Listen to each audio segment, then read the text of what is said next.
কাছের তো তো ক্লিয়ার সুন্দর ভাবে বোঝা যায় না। এই যে দেখ কি পরিমাণ ফল, এই গাছটার মধ্যে একটা পাতা অনেক।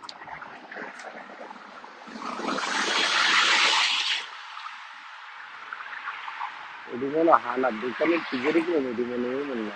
এই দেখ কি পরিমাণ ফল, শীতে সব পাতা পড়ে গেছে গাছ, শীতের কারণে।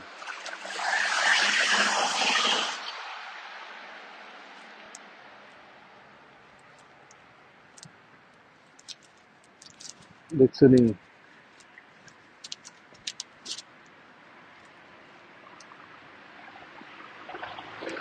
এই দেখ কেমন পরিমাণ দেখছো।